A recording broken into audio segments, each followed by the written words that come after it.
Now, how do we strategize beyond today? Such a key part of it because we need to understand what direction we're going in to actually do what's good now. As I talked about in the previous segment, my favorite coaching question is let's go 5 years from now, 2029. It's 2029, October 2029. What are you doing in October of 2024 that actually will be sustainable for the next 60 months, the next 5 years, the next however many weeks that is, 240 weeks? If we start to break it down into those 1,500 days or whatever, once we start to break it down, the energy kind of shifts because then it can't be about making your mortgage or rent in the next month. It can't be trying to close this deal because you feel like it's going to be the last deal you're going to get as a business. It can't be about, make your hair turn gray, or pulling your hair out, whatever the equivalent is, because of stressful thing happening right now. It can't be about that because we know darn well that 60 months from now, 5 years from now, it's not going to matter. It's not going to matter. Where were you October of 2019? I was entrepreneur in residence over at the Toledo Lucas County Library. Shout out to Jason and all the crew over there. I appreciate y'all. I miss y'all. I was entrepreneur in residence over there in Toledo, Ohio. And I was also working with a lot of nonprofit organizations, doing a lot more coaching. Did a lot of coaching that October. But I remember I was doing it at the time. This TV show was not on the radar. The business books that I'm known for now were not on the radar. It's like 5 books since then. Um, my kids are still really young. Yeah, my eldest had barely started school. Um, we had just moved to Las Vegas. We were just living in Ohio. The world was completely different at that time in many ways, more ways than one. If you're around in October of 2019, the world is about to change dramatically. My point is that there's seeds that I planted at that period of time, including entrepreneurship in residence, that allowed me to do the stuff that I'm doing with you right now. If any of those steps were missing, if I didn't take a risk in becoming the first entrepreneur in residence for Toledo Lucas County Library, which is one of the biggest library systems in America, if I didn't take that risk, take time away from my own growing coaching business and my keynotes and other things to do that for the series of weeks that I did, I wouldn't be here right now. I wouldn't be speaking to you right now. Maybe I wouldn't even have a show right now. Maybe this whole thing wouldn't exist. But that's what I mean. You also have the other side of that, where there's certain habits, mostly habits, but certain habits, certain perspectives, certain levels of emotional intelligence, where we have a little voice in our head that says, because this is really what the killer thing is. When you ask, let's go to October of 2029, let's go 5 years from now, whatever habits or practices I have in my career, in my life, are they sustainable until then? It's not intended for you to feel shame or to feel like that you're not enough. That's not the intention. I think the deeper, real effect of it is that it makes you understand whether you believe you're going to be around or not.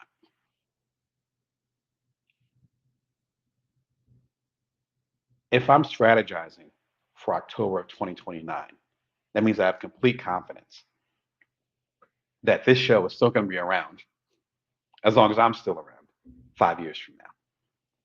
That changes the energy. That changes the temperature. Turn it up or turn it down, however you want to look at it. That changes the temperature. So if you have a hard time seeing 5 years from now and you're doing things on a daily, weekly, monthly, even annual basis that are not sustainable for the next 5 years, then you should ask yourself, do you actually believe that your business, your work is going to be around in 5 years? Because if you have faith, and I don't mean religious, if you have faith, confidence, that your business, your work is going to be around 5 years from now, you're going to be making different decisions. You have to. There's certain moves I'm making behind the scenes right now that are helping to ensure the legacy of my family. Like when I'm gone, when I wrap it up. Luckily, I've been fortunate where since I was really young, I've always had awareness of death and that things are not permanent. And I'm thankful for that. So there's moves I'm making now that I know I'm not going to be live forever. So I'm not moving as such. Unfortunately, we have the opposite oftentimes with our business. We don't make long-term plans for our business because we don't really have faith it's going to be around. Why should I plan on having 100,000 subscribers when I have 18,000 now? Why should I do that? I can already see the 100,000 of y'all subscribing and coming through. Just like I saw the 18,000 of y'all coming through a couple years ago before y'all came. But without that vision, if you don't have that vision, that often reflects you not having complete confidence in the work that you're doing and how they show up. Mm, there you go. My plans are derived from my strategies, and so my decisions are not arbitrary. Arbitrary, I think, is the operative word there. And so my decisions are not arbitrary, but feeds to my strategies. That's right. So it becomes a back and forth. If you don't have that together, though, if you don't have confidence that you're going to be moving forward in a certain way, then you're not going to plan for the future.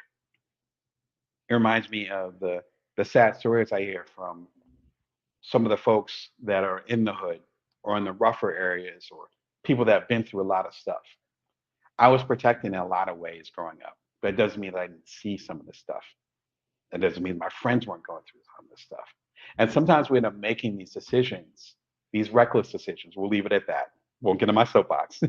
We start making reckless decisions because we don't think we're going to make it past the age of 30. Some of y'all that I coach are going through that right now. And then suddenly you're 35 and you're like, oh, well, if I knew I was going to make the 35s, I would have made some other decisions. Not from a place of judgment, but literally that's human nature. If you don't think you're going to make it towards a certain point, if you think your business is not going to last till 2040, then you might sell your business. You might burn yourself out trying to do all nighters, burning the midnight oil, because you're like, it's not going to be around in 2040 anyway. Personally, that's not the game I'm playing. I've been in my business long enough to be like, I'm glad I made that decision when I was in my 20s, when I was in my 30s, whatever, because I'm reaping the rewards of that now. That could be intellectual property, that could be ethics, that could be, I hate this term, but I can't think of a better one. That could be deciding to sell out or not. That could be treating your customers with respect. If you know you're going to be around, shout out to my folks that work over at Patagonia. I know a couple people over there. And I think their policy is they're going to go ahead and make decisions that'll impact the environment for the next 1,000 years. I believe it's 1,000. Think about that. I'm talking 2029. They're talking 3024. I can't even get it out of my mouth. That's if you're gonna really talk strategy, that's what you need to be on. You don't need to be 1,000 years. But literally, as we speak, I'm making decisions behind the scenes to make sure that the businesses and the things that I create with my family in this generation stay with my family well after I'm, cremated somewhere. That changes your perspective. Those are the strategic things that help you get it together. So often we assume we're not going to make it. We assume we're not going to make it where we literally say that.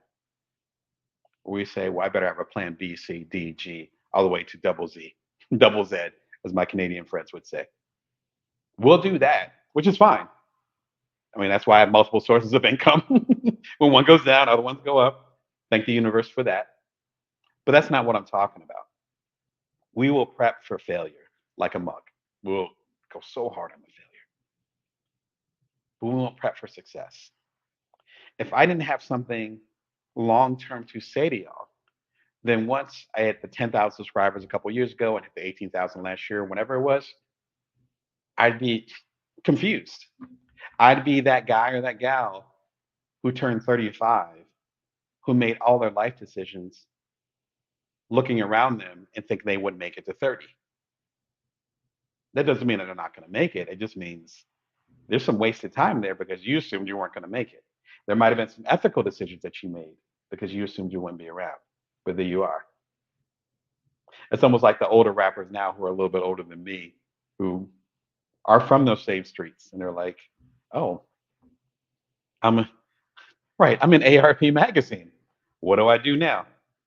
You know, prepping for a success. Exactly. That's what strategy is to me. Strategy is saying, again, for me, the framework is 5 years. 5 years is what I'm doing now going to help or hurt my intention and what I'm trying to do? That's all. It's simple to me. It's not more complicated. Jump in the comments. Let me know what your definition is, because for mine, that's helped me, frankly, keep it together through those ups and downs because I have the macro view. My favorite strategy book, probably this decade, is Upstream by Dan Heath. I talk about it a few times a year. So good. Upstream basically says the best problems, the best problem solving happens when it doesn't become a problem at all. Upstream is like a river going down the stream. Downstream is when a problem is right here in your face. You got to deal with it right now. Upstream is when you see the source of something that might become a problem. And the entire book is helping you strategize how you see issues or challenges before they actually become a major issue. That's kind of like I was talking about in the previous segment, where if there's something you can plant right now, do it while it's easy. There's 3 or 4 things I'm doing right now, and I'm making the smallest little strides, just the tiniest little strides. I'm going to invest in this. I'm going to move in this way. I'm going to do this every morning, just tiniest little pieces. Because I know when I'm talking to y'all and I have a live show a year from now, the results are going to be there. But it's the tiniest little actions, and that's how you move forward. Great book that talks about that. Again, one of my favorite strategy books. Similar to the previous segment, one of my favorite little episodes of Bring Your Worth. Why plans don't work, do this instead. Plan versus strategy. If you missed the previous segment or you want to go deeper where we talked about a plan versus strategy, either rewind if you're watching the full episode or find the clip, or just go to this one. Excuse me. And I talk about plan versus strategy and why we really should go after strategy instead of plan. Again, my name is Damon Brown, entrepreneurial coach to side hustlers, solopreneurs, otherwise non-traditional entrepreneurs. This is the Bring Your Worth show. Come to you every Wednesday, most Wednesdays, live at 1:11 p.m. Pacific Standard Time, Vegas time. You can subscribe for free. And my newest book, the complete Bring Your Worth collection, the 27th book, and about 6 of those books are in the Bring Your Worth collection. Be sure and check it out. You can also listen for free here at BringYourWorth.tv. Get it at your favorite bookstore, preferably indie bookstore. You can get it directly from me, DamonBrown.net. I can sign it with my little hands, not so little, I guess. Or you can listen to it for free right now after we talk. After the show wraps up in 15 minutes, you can go and check out the audiobook, particularly if you're overseas. My heart goes out to you where you can't always get access to books, at least not easily. This is my gift to y'all. And so, how are y'all strategizing beyond today? Have there been certain strategic techniques that have worked for y'all? Hop into the comments. I'd love to hear your take on it.